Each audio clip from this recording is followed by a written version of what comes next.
So, hey guys, we are from unfortunately the first group. We'll try to explain an introduction to semantic and pragmatic. Okay, first thing first, let us introduce ourselves first. So, my name is Ananda Maheswari Dewi, and I'm here with my friend Putu Sintya Pridayanti, and I hope you guys ready to roll in your brain. Okay, without any further ado, because it's gonna be a long time. So let's start. And maybe a lot of you guys already heard about a bit about it. Our first meeting with Mr. Ska. So it's all about meaning.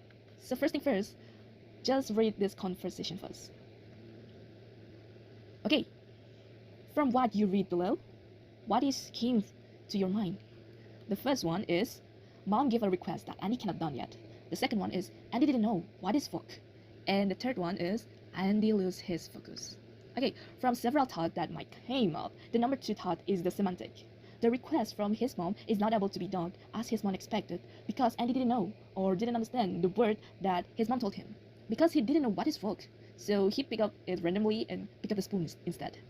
From here, maybe you already get it a bit that understanding word meaning is needed when we want to speak, talk, write, or speak, sorry. In language activities, misunderstanding can be caused by lack of understanding someone to the meaning of the words expressed by the speaker or the writer. So here, without any further ado, we get started to semantic. So what is semantic? Semantic is came from Greek words sema, that means sign. The verbal form of semantic is semanio, that means as to mean or to signify the words. What it means by sign is that semantic is the linguistic sign. So what is mean again? So according to Saucer, the linguistic sign consists of signifying component in the form of sound and the sign component in the form of a concept or a meaning. And the word semantic is started use on 1883 by French philosopher named Briel. So, on that time, everyone is agreed to use semantic as the term used in linguistics to learn about linguistic sign and the things they signify. And there is some definition of semantic by some expert. And the first one is, according to Lyons, semantic as the study of meaning. The branch of linguistics concerned with the meaning of words, phrases, and sentences.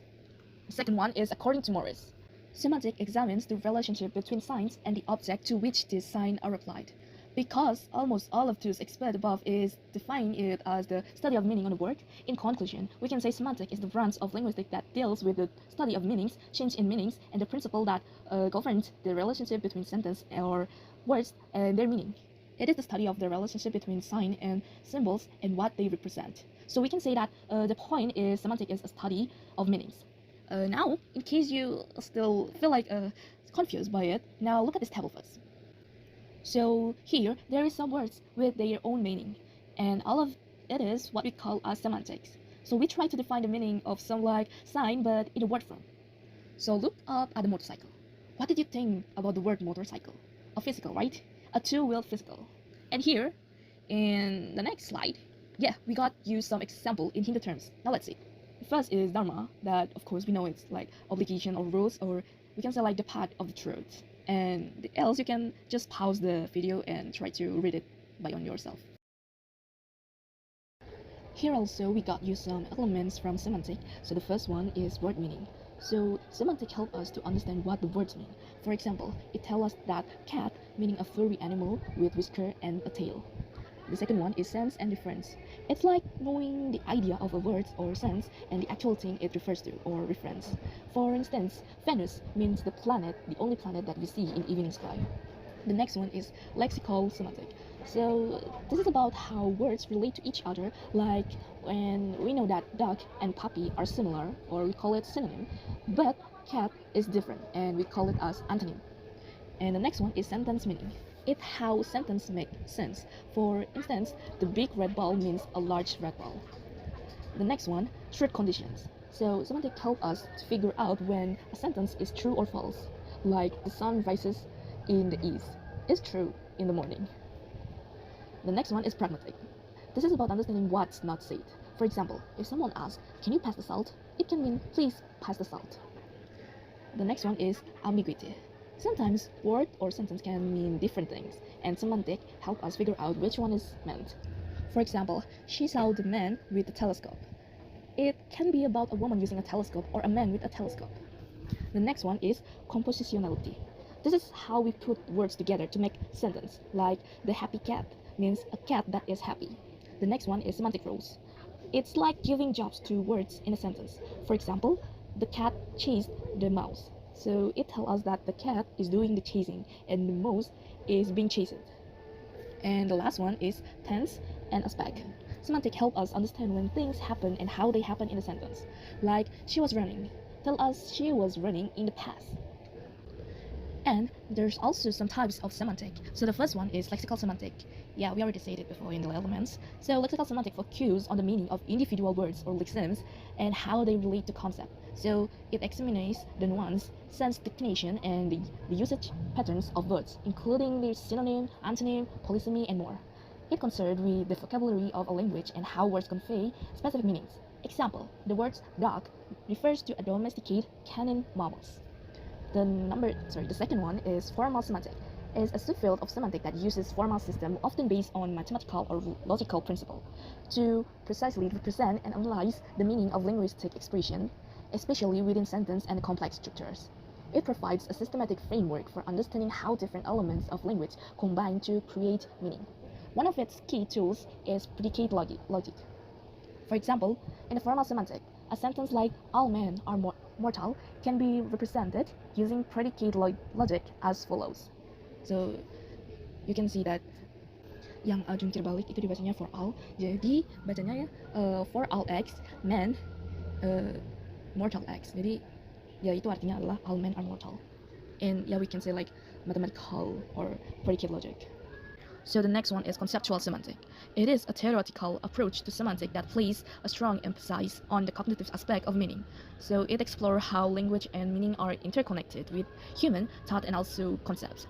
It considers how language reflects and influence our mental representation of the world. For example, when you're discussing the concept of cat, conceptual semantic will delve into how the human mind organizes and represents the concept of cat.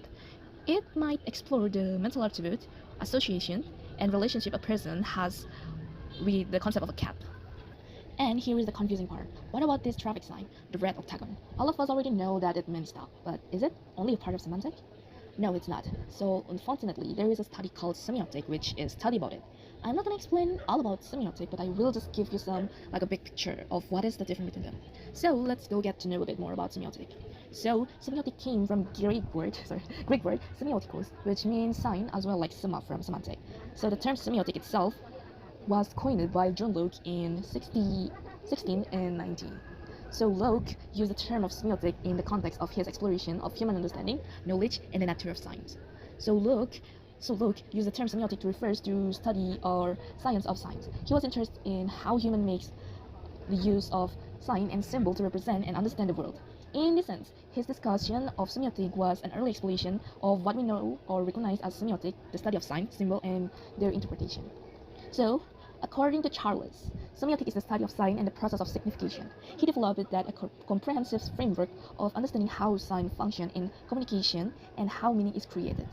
So Charles defined a sign as anything that stands for something else to someone in some capacity. So the sign can take various forms, including words, images, gestures, or maybe symbols. So the process of signification influences how signs convey meaning from a signifier, or we can call it the form of the sign, to a signified, or we can call it the concept or the meaning associated with the sign.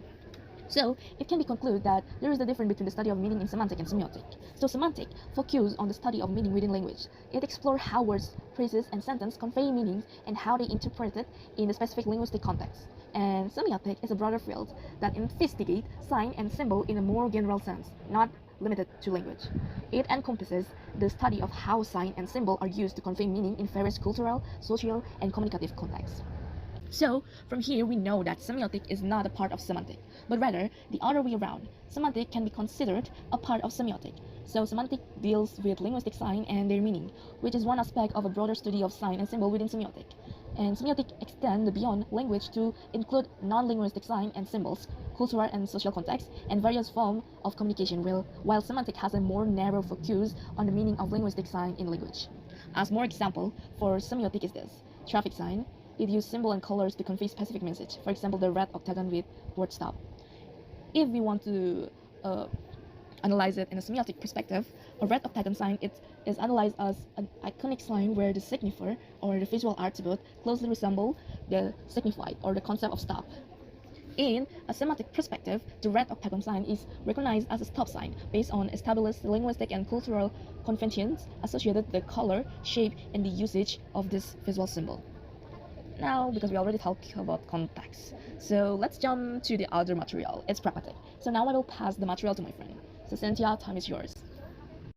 So here I want to presenting about the pragmatics. Okay, I hope you guys don't not dizzy yet because we still don't know what is pragmatics.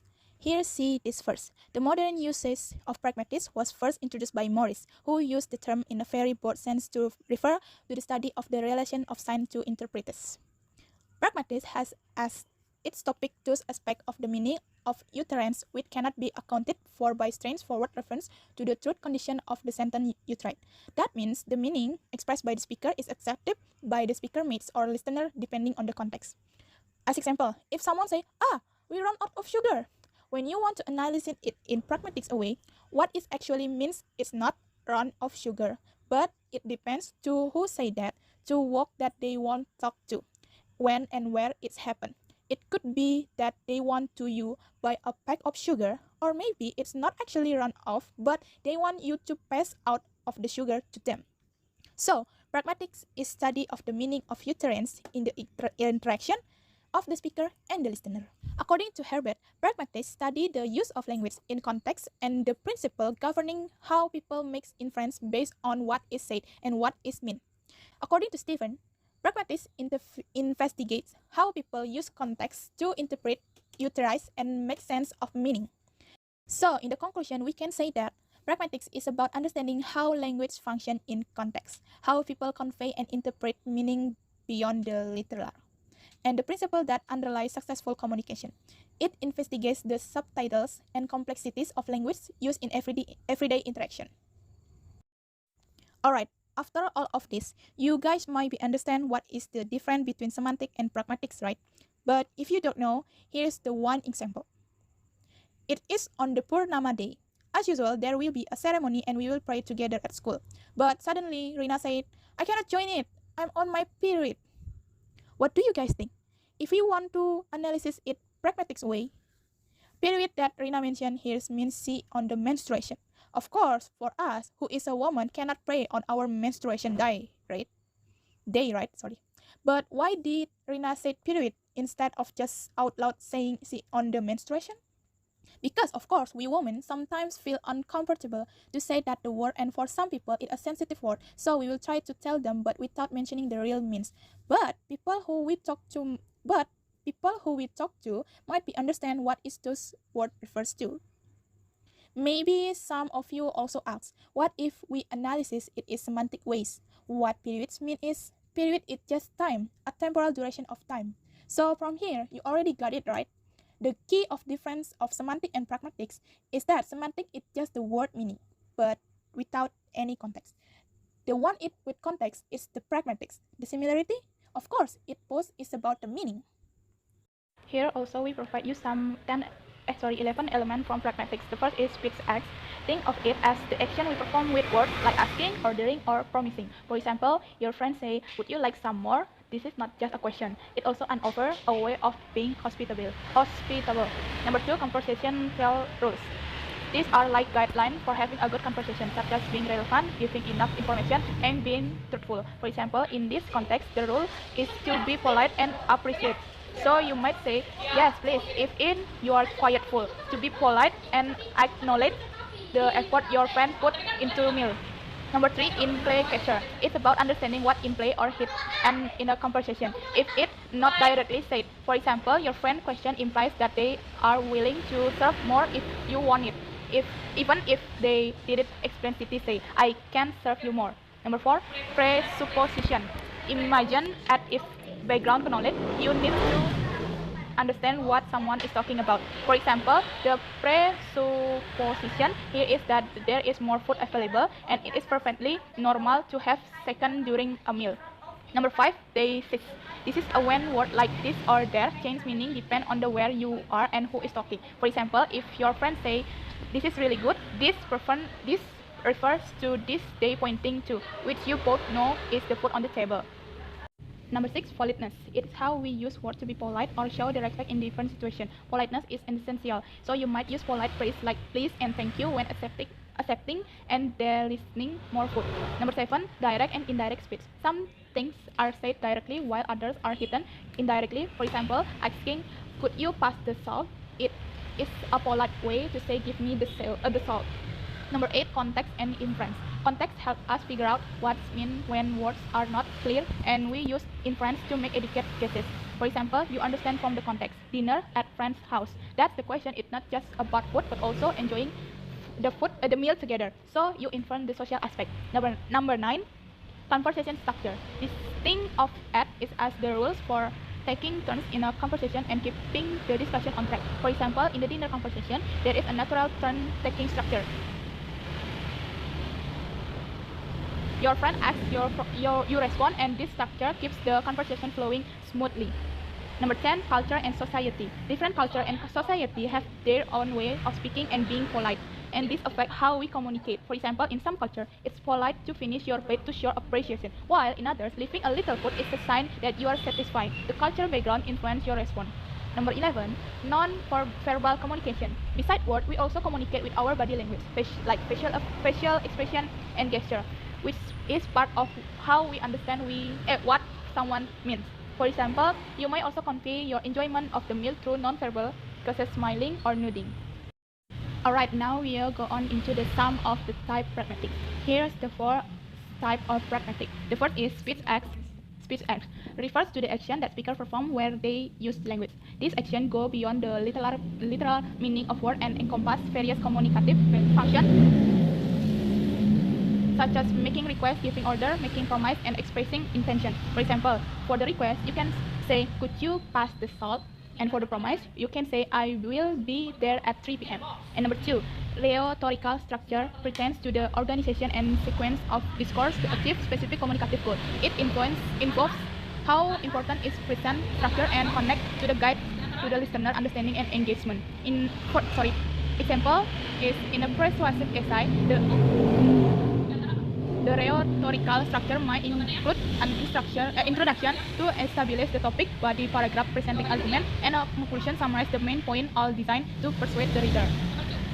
Number 3, conversational implicature inference draw during the conversation based on the cooperative principle and Grace maxim.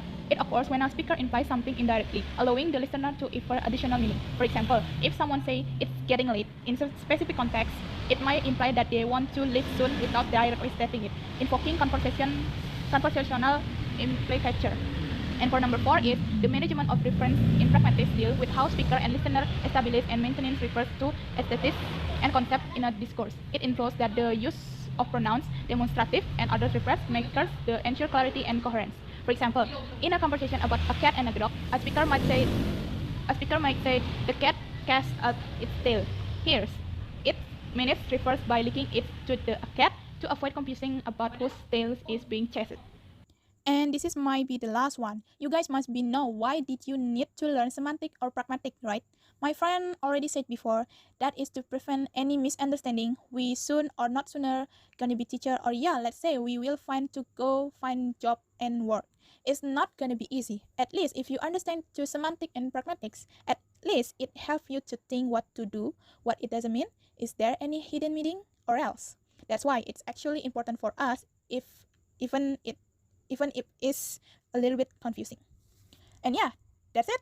Thank you for listening us, and see you guys on the discussion day. If you guys got some question about this material, about it, please ask us.